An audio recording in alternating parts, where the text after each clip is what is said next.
Hello everyone, welcome on my YouTube channel Adadhyan's Tutorial Hub.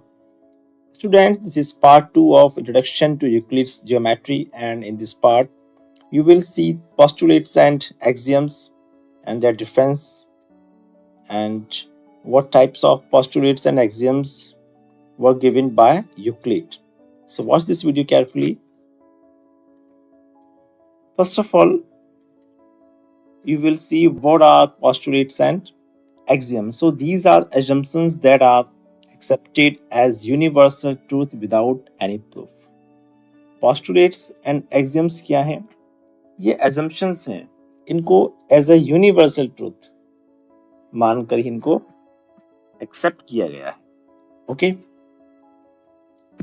Postulates are a subset of axioms primarily used in geometry. अब हम difference की बात करेंगे. What is the difference between postulate and axioms? Postulates क्या है? ये subset हैं axioms का और इनको कहाँ यूज किया जाता है? ज्योमेट्री में. यानी हम कह सकते हैं कि जो पोस्टुलेट्स हैं ये बेसिकली किसके लिए हैं? कहाँ यूज्ड होगा इनका? ज्योमेट्री में. ये ज्योमेट्री तक ही लिमिटेड है. But if we talk about axioms, तो axioms are used throughout mathematics. यानी मैथमेटिक्स के अंदर जहां भी हम कहीं भी यूज कर सकते हैं एक्सियम्स को. ये केवल ज्योमेट्री तक लिमिटेड नहीं है and are not specifically link to geometry. केवल ज्योमेट्री से लिंक नहीं है एक्सियम्स. ये पूरी जो मैथमेटिक्स है इसके अलावा अदर जो साइंस के जो पार्ट हैं वहां भी एक्सियम्स आपको मिल जाएंगे. But postulates can be seen in geometry. इनका रिलेशन केवल ज्योमेट्री तक है, जबकि जो एक्सियम्स यानी कि ये वास्ट टर्म है. ठीक है, ये एक बिग टर्म है, बिगर टर्म है, और पोस्टुलेट क्या है? इसका एक पार्ट है. ठीक है, एक्सियम्स का ही क्या है? सबसेट है. All postulates are axioms. इसलिए हम कह सकते हैं कि जितने भी पोस्टुलेट्स हैं वो सभी क्या हैं? एक्सियम्स हैं. But all axioms are not postulates. लेकिन जितने भी या सभी जो एक्सियम्स हैं वो पोस्टुलेट्स नहीं हैं. ओके. ना यूक्लिड्स एक्सियम्स की यूक्लिड्स ने कौन कौन सी एक्सियम्स दी हैं? इसमें फर्स्ट है things which are equal to the same thing are equal to one another. इसको आप ऐसे समझ सकते हैं कि सपोज कीजिए कि हम कहें कि ए बी के इक्वल है और हम कहें फिर बी सी के इक्वल है. तो यहां हम कह सकते हैं कि A and C are also equal. A B के इक्वल है और B C के इक्वल है. ठीक है, तो A क्या होगा? C के भी इक्वल होगा. बहुत सिंपल सी थ्योरी है. ठीक है, तो आपको इजीली समझ में आ भी गई होगी. नेक्स्ट हम देखें इसमें if equals are added to equals the whole are equal. क्या हुआ इसका मतलब? कि यदि हम कोई वैल्यू इक्वल है, मान लीजिए हम कोई नंबर ले लेते हैं, जैसे या हमने लिया a एंड b. ठीक है, हम कहें कि ये दोनों इक्वल हैं. ठीक है, और दोनों ही तरफ हम कोई सेम वैल्यू को ऐड कर दें. सपोज कीजिए कि हमने A में 2 को ऐड किया और B में भी हमने 2 को ऐड किया, क्योंकि A और B दोनों इक्वल हैं. ठीक है, तो जब उनमें इक्वल चीज ऐड कर दी जाएगी तो फाइनल जो वैल्यू होगी वो भी क्या होगी? इक्वल ही होगी. ठीक है. थर्ड एक्सियम इसका if equals are subtracted from equals the remainders are equal.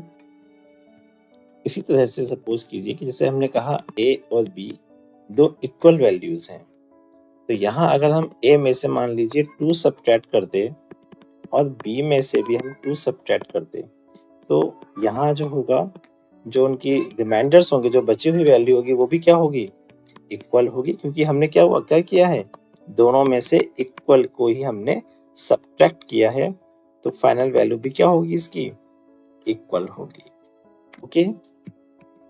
Next point है इसका, नेक्स्ट एग्जाम से, things which coincide with one another are equal to one another. अगर दो चीजें बिल्कुल एक जैसी हैं तो वो क्या होंगी, इक्वल होंगी। सपोज कीजिए कि हमने एक लाइन सेगमेंट लिया है जो कि 5 सेंटीमीटर का है, एक और लाइन सेगमेंट हम ले लेते हैं, वो भी कैसा है, 5 सेंटीमीटर का है। ठीक है, दोनों कोइंसाइड है, सेम लेंथ की है। इट मींस ये क्या हो जाएंगी, इक्वल होंगी एक दूसरे के। ओके, या हमने कोई शेप ले ली, मान लीजिए हमने एक शेप ली है, एक ट्रायंगल शेप ली, सपोज कीजिए। एक और शेप हमारे पास है और दोनों शेप कैसी हैं, बिल्कुल एक जैसी हैं। इनको अगर हम रखें दूसरे के ऊपर तो एक दूसरे को ये ओवरलैप करेंगी। इट मींस ये कैसी शेप है, इक्वल हैं ये। ठीक है, नेक्स्ट पॉइंट देखें, the whole is greater than part.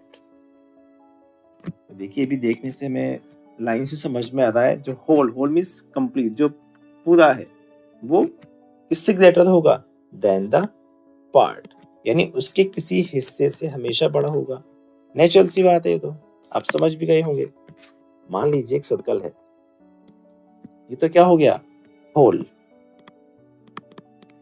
और अगर हम इसमें से इसका कोई पार्ट निकाल लेते हैं, सपोज कीजिए हमने यहां से इसका कोई एक हिस्सा निकाल लिया, ये इस हिस्से को हम इससे अलग कर लेते हैं। ठीक है, तो एक तो कंप्लीट है और एक इसका हिस्सा है ये वाला। ठीक है, यहां से हम इसे, ये तो हो गया होल। ठीक है बच्चों, ये तो क्या है, होल कंप्लीट है, और ये इसका एक क्या है, हिस्सा है, पार्ट है। इसे हम क्या बोल सकते हैं, ये हो गया पार्ट। तो बताओ दोनों में से कौन बड़ा है, जो होल है वही तो बड़ा होगा, ये बड़ा है पार्ट से, है ना। वही यहां पर लिखा हुआ है, the whole is greater than the part. Next axiom है इसमें, things which are double of the same. अब यहां एक नई चीज आई है, दो चीजें जो कि सेम है, मान लीजिए ए एंड बी, ये दोनों क्या है, सेम थिंग है, एक जैसी चीज है। अगर हम इनका डबल कर दें, डबल का मतलब इनको 2 से मल्टीप्लाई करें दोनों वैल्यू को, तो भी क्या होंगी, ये तब भी इक्वल होंगी। ठीक, लास्ट एग्जाम इसका 7 एग्जाम्स थे यूक्लिड्स के। तो things which are halves of the same, यानी सेम थिंग का हम अगर हाफ कर दें तो वो भी क्या होगी, इक्वल। वही बात, जैसे कि ए एंड बी, ये दोनों इक्वल हैं। अगर हम इसका हाफ कर दें, यानी दोनों को हम 2 से डिवाइड कर दें, तो क्या होगा, अगेन ये जो उनके हाफ होंगे वो भी क्या होंगे, इनके हाफ्स वो भी इक्वल ही होंगे। Okay, now Euclid's postulates, and first postulate is a straight line may be drawn from any one point to any other point। यानी 2 पॉइंट्स अगर हम लेते हैं तो उनसे होकर एक लाइन गुजरेगी। इसका ही एक एक्सियम है, given 2 distinct point there is a unique line that passes through them। अगर हम कोई दो डिस्टिंक्ट बिल्कुल डिस्टिंक्ट पॉइंट्स लेते हैं, like this is first point and this is another point, ये first and second, these are 2 points, और इनसे होकर हम जानते हैं केवल एक ही लाइन पास होगी, this। तो यही पोस्टुलेट है फर्स्ट। ठीक है, नेक्स्ट पोस्टुलेट जाते हैं हम second, a terminated line can be produced indefinitely। Terminated line means एक लाइन सेगमेंट है जो दोनों, जिसके 2 एंड है। ठीक है, 2 एंड है इसके। सपोज कीजिए कि यहाँ पर ये लाइन है, तो इसके 2 पॉइंट्स हैं, this is first point and this is second point. Terminated है क्योंकि इसमें एरो नहीं बना हुआ है, यानी आगे नहीं जाएगी। But it can be produce indefinitely, हम चाहें तो उसको दोनों साइड से, बोथ साइड से इसको हम जितना चाहें आगे तक बढ़ा सकते हैं, लाइक दिस। ठीक है, यहाँ हमने अब एरो बना दिया है क्योंकि इसको हम जितना चाहें दोनों साइड से हम आगे तक बढ़ा सकते हैं। So this is second postulates of Euclid. Now third is a circle can be drawn with any center and any radius। हम किसी भी सेंटर से सर्कल को बना सकते हैं। अगर हमने सपोज कीजिए इस जगह सेंटर लिया है तो हम यहाँ पर एक सर्कल ड्रॉ कर सकते हैं। अगर हमने यहाँ कोई सेंटर लिया है तो हम यहाँ पर सर्कल ड्रॉ कर सकते हैं। इनकी रेडियस भी हम चाहें किसी भी रेडियस का हम सर्कल ड्रॉ कर सकते हैं। Okay students, so this is the third postulate, and next is fourth, all right angles are equal to one another। right angles क्या होते हैं? ऐसे एंगल जो कि 90 डिग्री के होते हैं, like this। मान लीजिए एक एंगल है, एक दूसरा एंगल यहाँ बना देते हैं। ठीक है, एक एंगल ये रहा।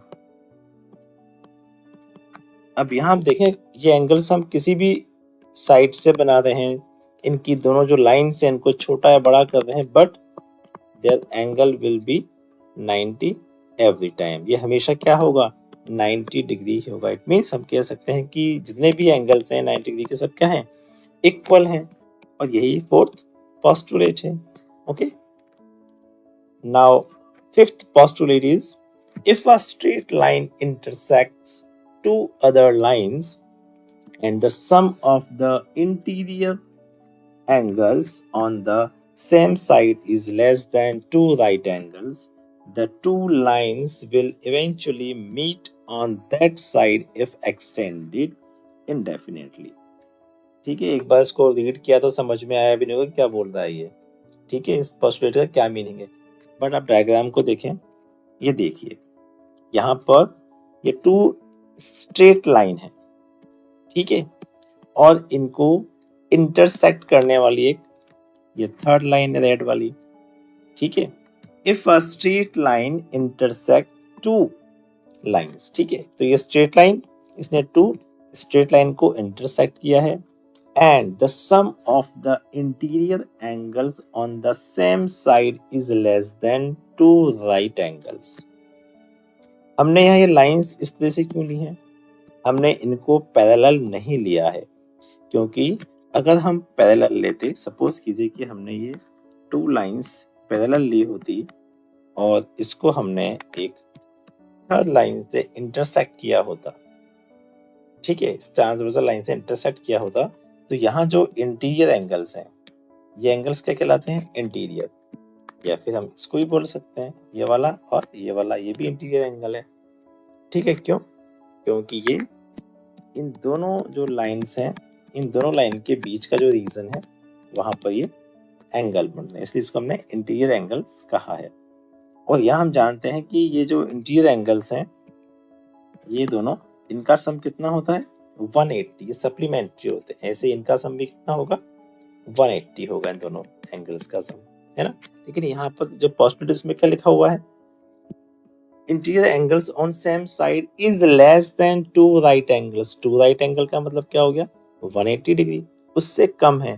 तो ऐसा कम करने के लिए क्या होगा? हम लाइन को हमने इस तरह से पैरेलल ना लेके इनको तिरछा लिया हुआ है ना। तो यहाँ पर आप देखें, आप जो पोस्टुलेट उसके अकॉर्डिंग हम बात करेंगे। अब ये देखिए, ये इन टू लाइंस को इस स्ट्रेट लाइन ने इंटरसेक्ट किया, और ये वाले जो एंगल्स हैं, कौन से एंगल्स? ये वाले एंगल्स। एक एंगल्स यहाँ, एक एंगल यहाँ है और दूसरा एंगल यहाँ है। इन दोनों का सम क्या होगा? इन दोनों का सम 180 से, यानी कि टू राइट एंगल से लेस होगा, कम होगा। ठीक है, इसके जो अपोजिट साइड के जो एंगल है, देखेंगे आप, ये वाला और ये वाला। ठीक है, ये तो ऑब्ट्यूस एंगल है, इसकी और इसकी जो वैल्यू होगी, दोनों का सम होगा वो 180 से, यानी कि टू राइट एंगल से ज्यादा होगा। इसलिए हम इस साइड की बात नहीं करेंगे, हम इस साइड की बात करेंगे, क्योंकि यहाँ पर जो दोनों एंगल्स हैं, इंटीरियर एंगल्स, इनका सम 180 से कम है। हमने ये 2 लाइंस थी, इस चीज को समझ लिया है। Next third line is the 2 lines will eventually meet on that side, यानी कि इस साइड की बात कर रहे हैं। ये लाइंस यहाँ पर इस साइड पर क्या होंगी, ये एक दूसरे से मिलेंगी इफ एक्सटेंडेड इनडेफिनेटली, अगर इनको बहुत आगे तक एक्सटेंड किया जाता है। तो देखेंगे आप इसको, ये देखिए हमने इसको एक्सटेंड किया, आगे बढ़ाया है, तो ये इस पॉइंट पर आकर एक दूसरे को ये मिलती हैं, इंटरसेक्ट करती हैं। यही इसका फिफ्थ पोस्टुलेट है। ओके स्टूडेंट्स, और मुझे उम्मीद है कि आपको ये पोस्टुलेट्स और एक्सियम्स बहुत अच्छे से समझ में आ गए होंगे। हम बात करते हैं थ्योरम की। पोस्टुलेट्स क्या होते हैं, एक्सियम्स क्या होते हैं, ये हमने सीख लिया है। एक टर्म और आपके इस चैप्टर में है, वो है थ्योरम। थ्योरम क्या है? A theorem is a statement that has been proven using definitions, axioms, earlier proven statements and logical reasoning. Postulates और जो axioms थे उनको तो हमने क्या माना था, assumptions माना था। उनको हमने जो है universal, as a universal truth उनको हमने एक्सेप्ट कर लिया, ये मान लिया कि हाँ ये तो होते ही हैं, उनका कोई प्रूफ नहीं था। लेकिन यहाँ जो थ्योरी की बात करें हम, थ्योरम की, थ्योरम क्या होता है, ये एक ऐसा स्टेटमेंट है जिसको आप डेफिनेशंस के थ्रू या जो एक्सियम्स हैं या पहले से कोई स्टेटमेंट जिनको प्रूव किया जा चुका है या कोई लॉजिकल रीजनिंग है, इनकी हेल्प से हम इनको प्रूव कर सकते हैं। इसे हम थ्योरम कहते हैं। इसका एक एग्जांपल आप जानते हैं अच्छे से, पाइथागोरन थ्योरम को, ठीक है, क्योंकि पाइथागोरस ने थ्योरम दी थी, आपको पता है, राइट एंगल ट्रायंगल के लिए क्या थ्योरम है, उसमें जो हाइपोटेन्यूज होता है उसके स्क्वायर का, उसका जो स्क्वायर होगा वो किसके इक्वल होगा, उसकी जो 2 अदर परपेंडिकुलर साइड्स हैं उनके स्क्वायर के सम के इक्वल होगा। ठीक है, तो यहाँ पर देखिए हम इसका एक डायग्राम भी ड्रॉ कर देता हूँ मैं आपके लिए। जैसे ये एक राइट एंगल ट्रायंगल है, तो इसमें ये राइट एंगल है। हाइपोटेन्यूज कौन सा है इसमें, हाइपोटेन्यूज है दिस इज हाइपोटेन्यूज।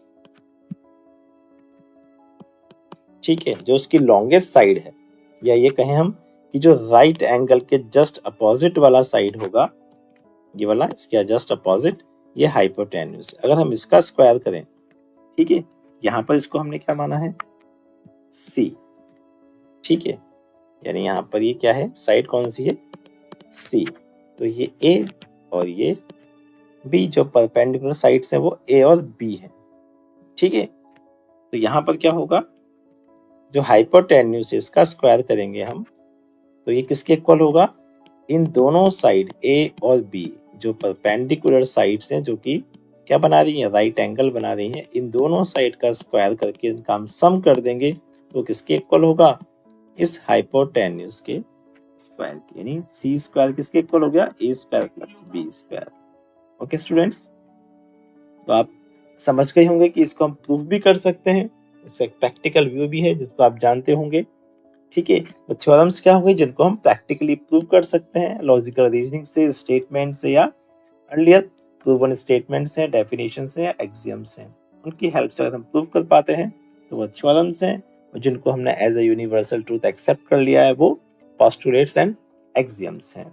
पोस्टुलेट्स कहाँ तक लिमिटेड है, ज्योमेट्री तक, लेकिन जो एक्सियम्स हैं उनको आप थ्रू आउट मैथमेटिक्स है या जो अदर साइंस के जो फील्ड्स हैं वहाँ भी उसको काम में लिया जाता है।